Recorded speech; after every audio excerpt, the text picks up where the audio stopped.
Hello everyone, it is the build-up show. It is the FA Cup. Liverpool travelling down to Shrewsbury this Sunday. This show is brought to you in association with the Football Index, where you can trade on the football stock market and make money from your football knowledge by buying and selling shares in football players. I'm involved. They've set me a challenge. More on that a little bit later in the show, and I've got more details. I was on their podcast last week. We'll link to that as well. But yeah, stay tuned for later in the show. You'll see how I'm getting on with my portfolio. That's easy for me to say.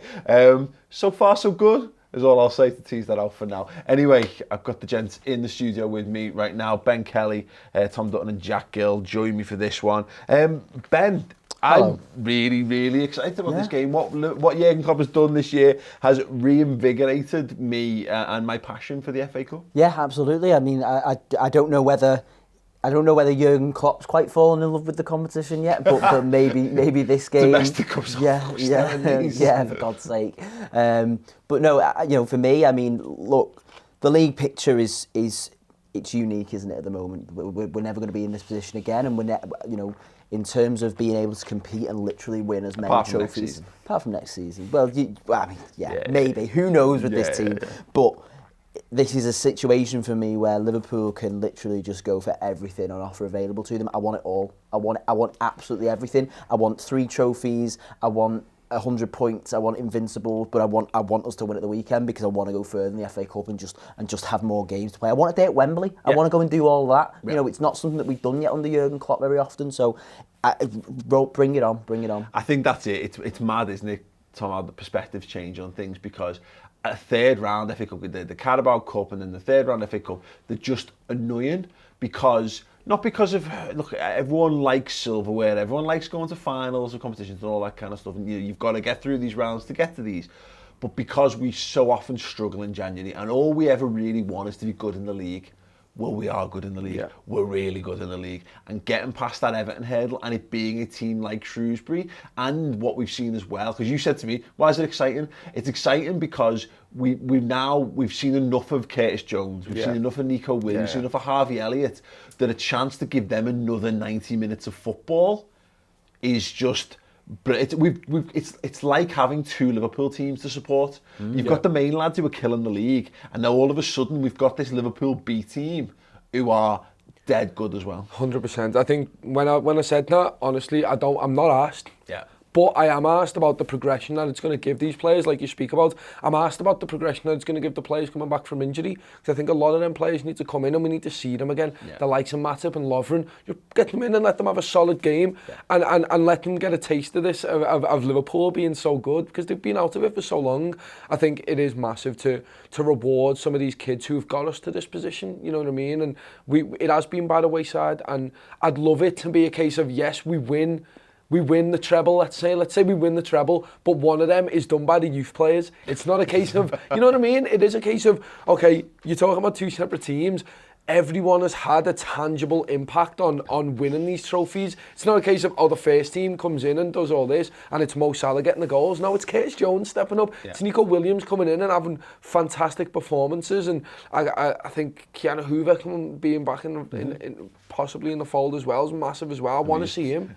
Is he in your head because you put him in your team? I haven't, but I'm gonna. Okay, but I think there's so many exciting prospects. Obviously, Jack knows a load more of them doing the youth podcast and what have you. It's going to be really good to see all these players. Like it's just exciting, and what we've worked ourselves into a situation is that I care about this now. I want us to progress, and people, we had this chat before we started filming today, and there was a question about, would you rather be Invincibles or Centurions? And all it's been in my head for the last week since we beat Man United was, I want to win the treble. Mm-hmm. I actually, because I've been going on about Invincibles, I'm fully not asked about getting 100 points in the league. I just don't care about that. That's never been high on my things. But to get the treble, the one that Man United have got, the one that they've held up forever, and the one that they now have to fall back on as like the closest thing they've got to a team that's as good as what Liverpool have got now, and the fact that what we've done is we've proven so far so good that you can't, we don't need to throw everything at it. We can use the squad.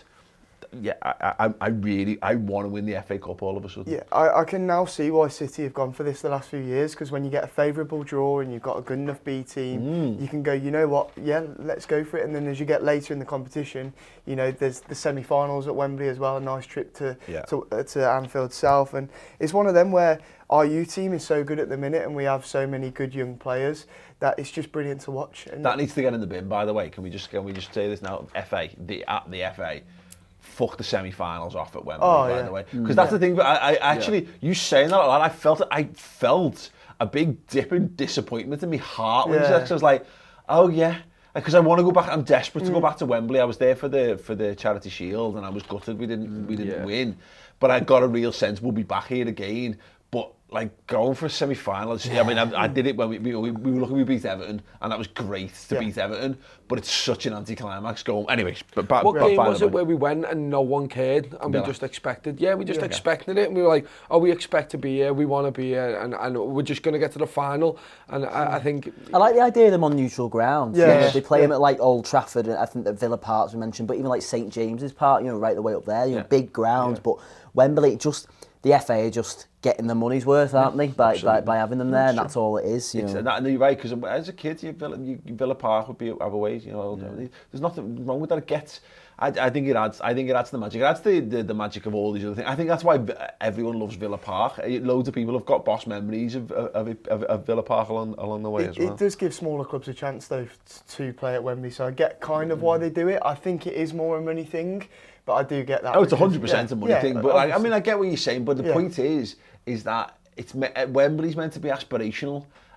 Being in a semi-final is not you know, and I get it. Look, maybe this sounds like football elitism. Fine, maybe it is. I can never not be a Liverpool fan, so I can't really put myself in those shoes. But it just takes the shine off for me, because it's not when you then go to the final. It's not you're doing something you've already done. You know, you're not like you're getting to see Wembley Way and getting to soak up the whole thing. You were there like 3 weeks before. And it's a ball ache to get there, really. It's a ball ache. And if you go and Charity Shield, I mean, it's kind of a jag cup, but like, you go, it's a chance to win silverware. That's the whole point. You want to go there to be like, oh, it's a chance to have a chance to win silverware. That's the thing. I think the Everton semi-final was good because it was Everton. Yeah, but if you get a shit club like Villa, then it's just worth nothing. I've got it in the agenda, Tom. Again, it was something you asked me the question about it. I said this is weirdly a bigger test than Everton, and my thinking on this, because we're talking about this, we're already talking about finals and semi-finals and progression, and being able to put these kids out and going, we're so good, we can throw 3 teenagers into the side and still come away. There's no guarantee of this, by the way, and why I think this is a different test and maybe a more difficult test, if you follow the logic on this, is because there's one thing to get up for a Merseyside derby at Anfield. There's another thing to travel to a 9,000 odd capacity League One stadium, and when every one of these lads is just they're going to be given a lifetime of stories just by kicking someone in the air. Yeah. You know, like Richarlison isn't going to tell his grandkids about booting, you know, Roberto Firmino into touch. It's just not going to, it's just not the way it works. But, you know, insert all the random, you know, Scott Goldborn or whatever is going to be absolutely fucking made up if he nutmegs one of our fullbacks. That's the way it is. Yeah, it makes a lot of sense now. They've kind of spelt it out like that. I did look at the agenda and I was like, what's he on about there? There's 2 levels. It's League One, it's Premiership, but I fully understand that. I like that though. I think it's another test of Liverpool. Yeah. We've been given tests over and over and over again this season, whether that be going down early or injuries or maybe even being ahead early and then having to see that game out or whatever. And we've come through with flying colours all the way through Klopp's tenure and what have you as well. I'm really looking forward to seeing the players step up there, and it's the young players as well, because they'll be like, you're talking about, oh, I get to play at Anfield and I get to do it in front of this crowd. You're doing it in front of die-hard Liverpool fans, to be fair, so you've got to put a performance out because they're going to this ground. They've somehow got a ticket, you know what I mean, in terms of getting all that stuff. I think it'll be very, very interesting to see the mentality of all the players, because I don't think it will drop. but it'd be nice to see some leaders step out there in terms of the senior players and go to these people, get out there, perform. This is the games where you actually need to perform when it's lower down, and you've got to get over the line.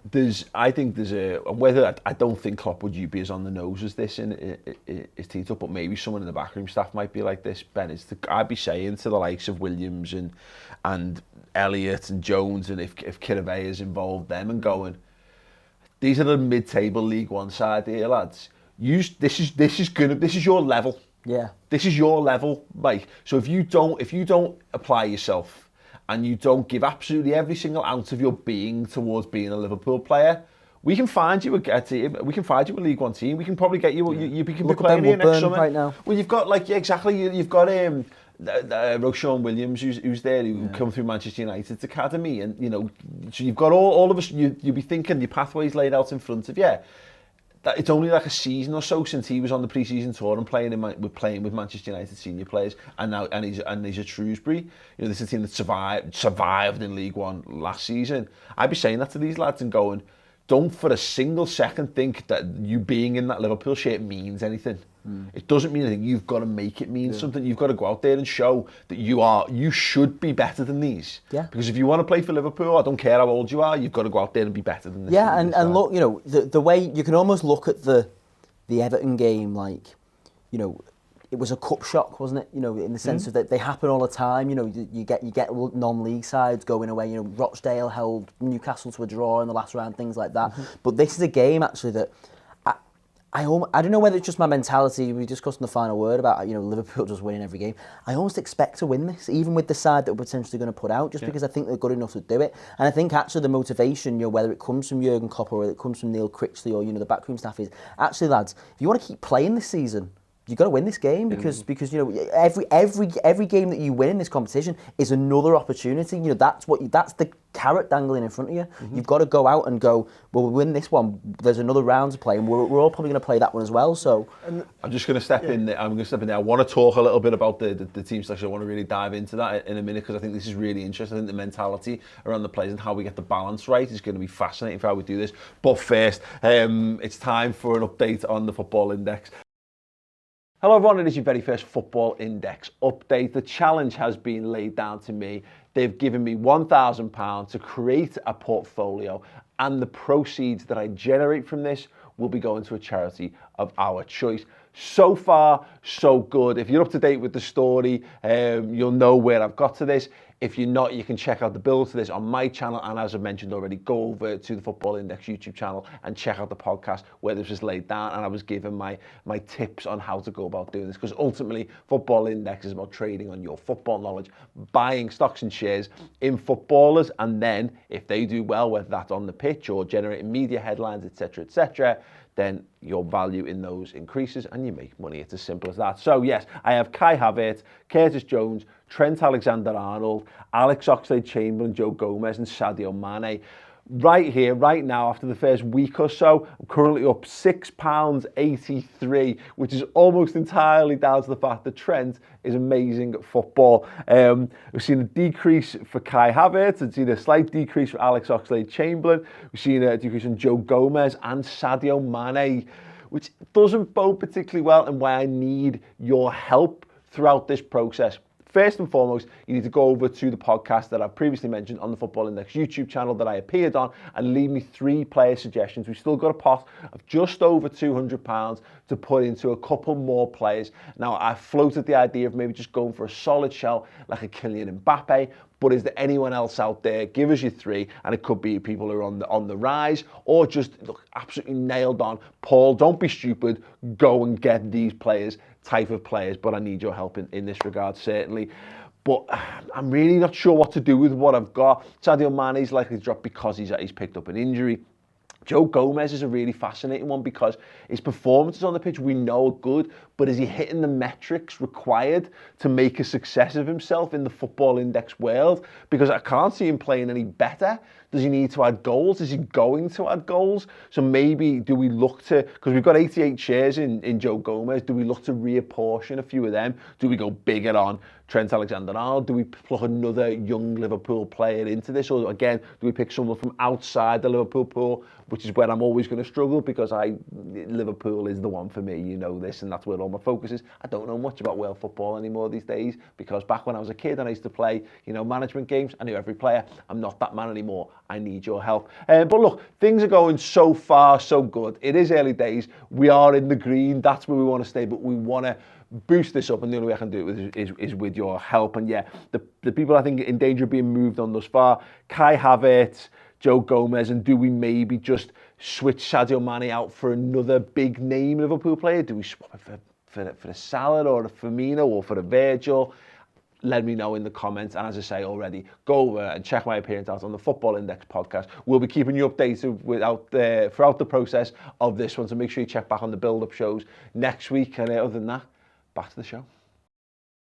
Yeah, you can get involved with that. Do go and check out my appearance over on their YouTube channel on the podcast. And if you want to see how I went through the process of choosing the players that are in the portfolio, there's a video up on my channel as well. We'll link to them below and we'll put the annotations at the end of the video, etc. So yeah, do go and check all of those things out. Ben. Hello. Before I so rudely cut you off, we were in a good full flow there, and you know, we talk about the mentality, we talk about the players who are going to be involved in this game. Lallana, I think, is massive for this one. I think the fact that he's not selected at all, I mean, fingers crossed it's not because he was injured. You know, he had a virus. Yeah, you know, but I think he's very much one that this is his team, as far as I'm concerned. And I think if Milner was available, it's his team as well. Yeah. You know, we'd seen that in the League Cup earlier on in the season. So for me, I'm going, you know, I'm putting the armband on Lallana and going, well, mate, this is probably your last hurrah. This is your last season. But you've got the FA Cup. You could play in every game in the FA Cup here. And you could, you know, if you play your cards right, you might even be captain in Liverpool at Wembley somewhere down the line. Yeah, absolutely. I think he's nailed on to start this. If he does, I've gone with we are doing team selections now, right? Go for it. Well, let's talk. Yeah, we'll talk. Yeah, go on. Yeah, well, I've gone with the 4-2-3-1. So I've gone with Adrian, I've gone with Nico Williams, Lovren, Gomez, and Larouci, and then I've gone with Fabinho and Lallana sitting in. Okay. I've banked on Shaqiri being fit. If he is fit, I'd like him to play. If not, I'm going to play Elliott on the right-hand side. I've got Minamino, Jones on the left, and then Origi up front. And I think for me, what that does is, because you're playing two anchoring midfielders, I mean, they're two very inexperienced fullbacks. I like the fact that Lallana's going to cover and Fabinho's going to cover, and they're going to give them a bit more protection, because even though you've got two experienced centre-halves, you know, the two full-backs there are potentially a weak point, but you've got two, you know, Lallana's now got the experience playing the deeper midfield role. We know how good Fabinho is and he needs minutes. So for me, I feel like that's a balanced team, but, you know, it depends. I think the big question mark is whether or not we play Elliott if Shaqiri isn't available. I think the mad thing there, you've put Gomez in there and you're talking about these Lallana and it's his team. I think it's Gomez's defence in these kind of games. I haven't put him in my team, to be honest with you, but I think it'll be a really smart move from Jurgen Klopp, just in terms of going, look, I'm rewarding you. You've been the leader in this team so many times. Just keep going out there, and maybe there's a rapport that's been built up. Yeah. I can also see just take Gomez out of the final line, give him a rest. Well, as well, what we don't know, because these teams have been impacted, Jack, by injuries. You know, we looked at the team early on against MK Dons. I mean, well, that was a bit of a young team we put out, but Shaqiri would have played that game if he'd been fit, and you know, and does Brewster play that game? Yes. Origi would have played that. You know, maybe even Kite. You know, exactly. Yeah. There's players who would have been involved, and the Gomez thing's an interesting one, because for me, I don't think Van Dijk and Gomez are anywhere near this. I think they go and get a well-deserved weekend off, but it will depend on Matip and Lovren's fitness. You've got to think as well, a League One pitch against League One players. I don't want Fabinho to start. I think, you know, it's too early to start him there. I think if he was to go into a tackle against a League One player, I think every time I'd be like, oh, don't get injured again. Do you know what I mean? And for me, I think Chirivella deserves a start for his performance against Everton. Yeah. He's been playing really well for the under-23s. I think for me, he'd be one of the first names on the team sheet because he was that good against Everton. Yeah. And I think, I think it's one of them games where I don't think we should risk players unless they're 100%. So if Lovren's not 100%, I don't think he should be risked. But in the same way, I don't want to replay, and I don't want to get through this game with any injuries. I think if Fabinho hadn't come on in the Wolves game. I think he'd have been, and the fact he didn't start, I thought, he's definitely nailed on for this. But he comes on, he actually has an important role to play in that game. That's the thing that's interesting on this. It is the pitch and the opposition and how brutal this game is likely to be. And it depends on the overall quality. It's just very hard to judge. Because we're not judging at Liverpool's first team. Yeah. You're judging the other lads, and I think the Kirivea shout's really interesting. I would put him in, but it depends on whether we feel Fabinho needs the minutes, because getting Fabinho up to speed is more important than Pedro Kirivea's entire career. Unfortunately, that's just the nature of it, because we need Fabinho. By the time we get round to the Atletico Madrid game, someone like Fabinho needs to be fully up and running, firing and integrated. I'd agree with that 100%, but it's also a risk, because if he isn't completely ready and we put him in and he gets injured again, then there you go. But yeah, I'd definitely, personally, I'd start Chirivella, I'd start Jones, I'd start Elliott, I'd start Williams, and if we have to, Larouci. If there's a way around it, then probably not personally. I think if Milner's fit, he's one of them leaders that I'd like to see start. I mean, I kind of just want to take it back to Lallana, because this is really interesting for me. Is he can play in the 6, we know he can, but he can also play in a high press, forward thinking midfield role. Yeah. And I think that would you rather have him in the 6 and then maybe play someone like Ox, give him a bit of confidence? Because that's what I kind of got there. But then you're speaking about Kirivea, you could just as easily put Lallana further forward. So it's a very interesting thing. It depends what you want to get from the game. Again, it's how much of this is like. I think you play Kirivea if you're looking to keep other people back. I don't think you're playing Kirivea because you are looking to progress him as a footballer. He's there just to make it. Sounds bad, because again, he's been great when he's played for us this season. I'd be really unfair of him to be disrespectful, but I think he plays there in the absence of other footballers. If we need to get Oxlade-Chamberlain more minutes, fine. If Lallana needs more, these lads need to play some more football. Does Fabinho need more? You could arguably see Fabinho, Ox and Lallana as a midfield three for this game. It's just, it will all depend on what the manager's mindset is. I personally think we'll play 4-2-3-1 because I think if Larouci starts, we need someone to cover defensively. I mean, Theo Walcott could have caused us loads of problems against Everton because of how high Larouci was playing, but he's Theo Walcott, so he didn't. And that might be the same thing with Shrewsbury. But yeah, I can see it being the back four you mentioned, so Williams, Lovren, Matip, Larouci, Chirivella and Lallana in the double pivot, and then you have Jones left of the three, Elliott on the right, and then Minamino in the free role in the middle with Origi ahead of him. That's what I'd say. And then you're saying to Minamino, look, we get more of a feel of what he's going to bring to us, because you can just say, have the free roll, do what you can, do what you want. Him and Curtis Jones can change. He looked knackered against Wolves, so that's the only issue for me is Minamino. When Klopp referenced him post-match, he was like, come in at half-time, he was like, me calves. Me calves. I don't think he plays until after West Ham, to be honest with you. Maybe he comes on after 60 minutes against Shrewsbury. I just think he did so much running that I don't think he was used to, like we say. He was just running the channel. He knew he couldn't get there, but it was like, we were shouting at him, get down that channel, lad, do something with the ball. And I really do want to see more of him. I just don't think he's there yet. Or maybe that's the thing. You put Fabinho in the double pivot, and then you have Lallana in the free roll, and have him running. That's the thing. That's the beauty of Lallana, because my immediate thoughts when this game was coming up was like, Lallana will play the 6, and I've done this for a few games, and then I've gone, but again, Kirivea's there. He definitely is not playing anywhere. He's definitely not playing in a more advanced midfield role. So what you can do for me, whether it's a 4-2-3-1 or a 4-3-3, is it kind of with what I've gone with Kirivea in the 6, Lallana and Jones as a 3 with him.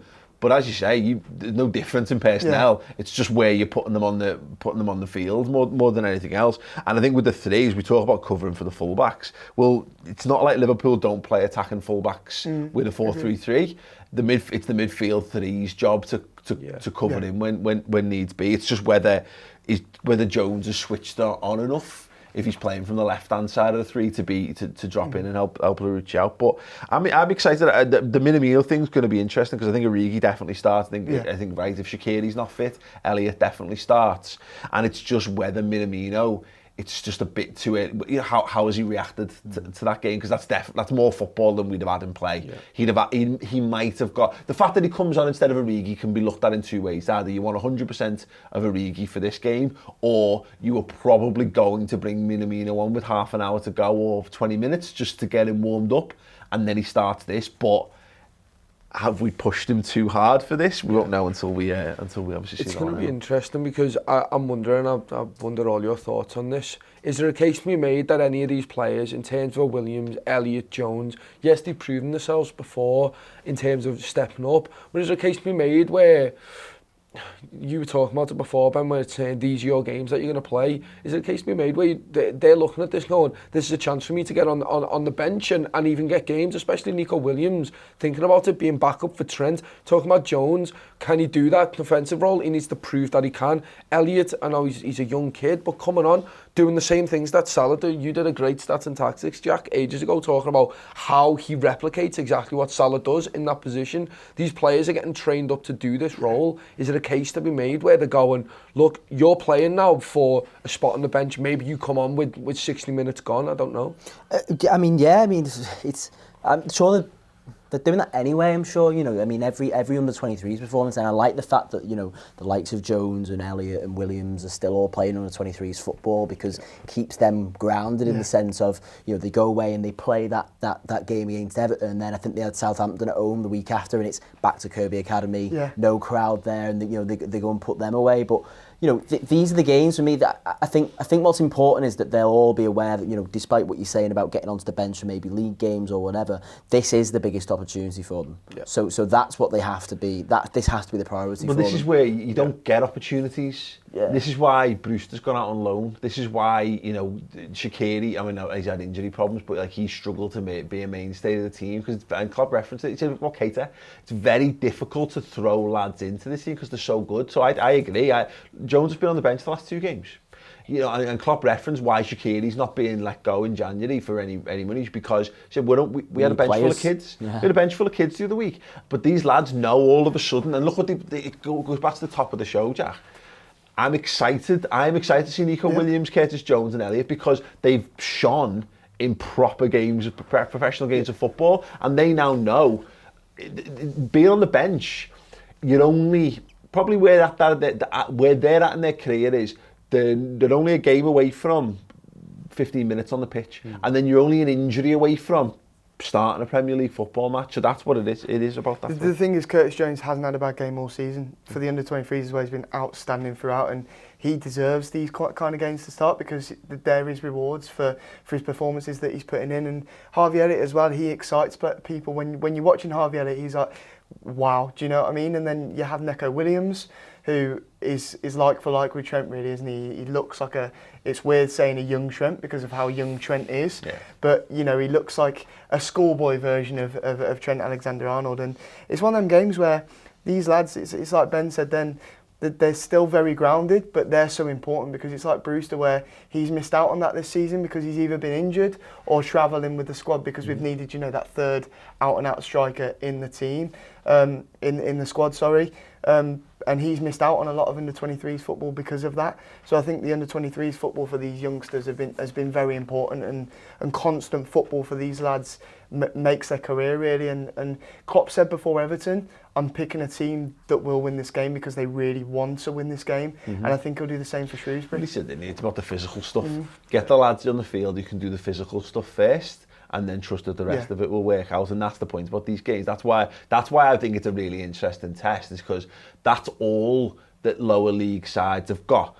That's what they bring to FA Cup games, is they go and they give every ounce of commitment. They contest every ball with every ounce of energy and all that they've got. That's what Liverpool have got to match. And it's true of every football game, and it's becoming a daft thing to say, because Liverpool do that in every game. It's actually not so far removed from the days when, you know, like we'd have one player, Dirk out, and go, wow, isn't it great that he runs really hard? We've got a full team of it now. But that's you're right. That's what makes this game.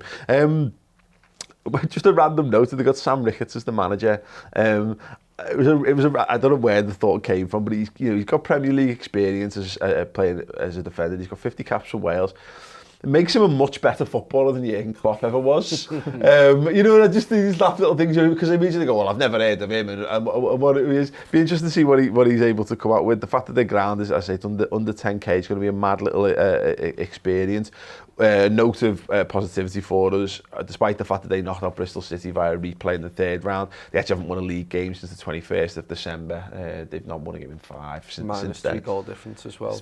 Yeah, so there's defo. This is the thing. These aren't high flyers, which comes with, you know, two things. It means that this is something they can pour all their attention into. Yeah, this is a massive cup final for them in a way, isn't it? You know, not only is it Liverpool coming to their house, but it's you know, it's not the Liverpool that has been running away with the league. It's all that, you know, it's an opportunity for them to you know, we talked about in the final word about Wolves and how nobody will remember Wolves playing well last night. Nobody will remember. Nobody in Shrewsbury will remember the team that Liverpool played when Shrewsbury knocked Liverpool out of the FA Cup, season that they were European champions and Premier League champions. So there's a big incentive there for Shrewsbury to go out and beat this Liverpool side. Yeah, absolutely. I think about like us having to, like Suarez having to cheat us past Mansfield and all that kind of stuff in years gone by, and whatever it takes. Covington, Waterlooville at Anfield, remember that? Yeah, absolutely. Just in terms of some other interesting games in this round, you've got Brentford hosting Leicester and Hull hosting Chelsea on Saturday. Sundays where it gets a bit tastier. Man City hosting Fulham and Tranmere hosting Man United. It's a real shame that Tranmere game was on Thursday night. They got them through to this, so they're going to be absolutely drawn in. The pitch is ridiculous. It's awful, and if I wouldn't want. Like Solskjaer, he's not going to be able to put out his first team because they've already got a bit of an injury crisis, and that pitch is awful. I wouldn't want any of our first team players playing. We're having the women's side have been complaining about they've had the game quality postponed, or they had to move a game to a different stadium because it genuinely is that bad. It's going to be nowhere near ready. It's all our little scally kids running on in pre-season, isn't it? That's it's the events that they do on the off season, and the grass just turns to mud. Apparently, like the funnel, Liam said something yesterday about the funnel system's broken underneath. So what they've done is they've had to put just loads of sand on the pitch to cover up like for the Sunday League. during the season. It's like when you wake up as a kid and you get a phone call, the game's off because the pitch is no good. It's like that level, isn't it? It's genuinely going to be mad, actually, especially if it freezes over. Like that could be called off. It's that bad. I just hope it's terrible, but just not quite bad enough to get called off. Where the ball still like gets stuck in the mud a little bit, it gets stuck on the line and gets cleared away. Yeah, absolutely. And then Bournemouth host Arsenal on the Monday as well. I mean, I can't work out whether that's a good one for Arsenal or not. You know, Bournemouth have had a little lift, haven't they? I think Bournemouth will go far in the cup. Personally, reckon? Yeah. I just got all the whole actually being the next Wigan of like the cup being absolutely because it's not their season in terms of the league. I can just see them doing well. To be fair, I mean, I have this conversation all the time because I know plenty of Wigan fans. I know Brentford Brentford are like flying high in the Championship at the moment. I pretty much guarantee that if you ask most Bournemouth fans, they'd rather win the cup and go down than like Wigan Athletic that season. They went down the same season. They won the cup. They'd take that all day. It's just a different, superstar. I wouldn't shock me to see Brentford get something out of Leicester. I don't know enough about Hull these days in the Chelsea thing. I think Lampard understands the value of the domestic trophy, so it wouldn't shock me to see him pour everything into this. Man City should absolutely do Fulham. I always think about Fulham is that Man City and Fulham I always think of as being very similar teams. Like, you know, in terms of like the level and stuff. I mean, I know like Craven Cottage is just not, and then Fulham never really had the resources to be a top Premier League club. But there was that spell of them being between the third division in the Premier League, and them having been given loads of money and then spending loads of money and all that kind of stuff. They're in Europe, weren't they? Yeah. A couple of seasons. Yeah, Roy Hodgson had a good run with them. But I mean, Man City should do that, and they do tend to go strong in the cups, don't they? So, and I would love very dearly for Tranmere to do something. Just land a really heavy blow. Just a replay? Take it to a replay, yeah absolutely. Absolutely, 100%. That'd be great. Okay, yeah, brilliant. Let's have some score predictions, actually. Liverpool, Shrewsbury. 6-1. 5-0. Oh, wow. 5-0. I think it's going to be tighter than that. I think it's going to be more like 2-1, 3-1. Yeah, I agree. I think it's got a 2-1 written all over. I think How are we conceding, lads? Shrewsbury. How are we conceding? They're terrible. Where's Okay. some wood for me to touch? Oh no. There's It's box propping count. up the it's propping up the couch. Yeah. I'm genuinely not worried about this. That's why I'm not excited. I'm excited to see performances. I think we're just famous going to go last and words. stroll it. It'd be interesting to see how the game starts. I've said it every game this season and it's it's true. not been a problem. I think if Shrewsbury come out and unset before this, because it's going to be a disjointed Liverpool side. I think if they can come and get a foothold early in the game, that could have an impact on it, and then you look to frustrate Liverpool. But yeah, you're right. They should have more than enough. These cup games tend to go like that. You always look at it and go 10-0, and then they always end up being horrendous battles.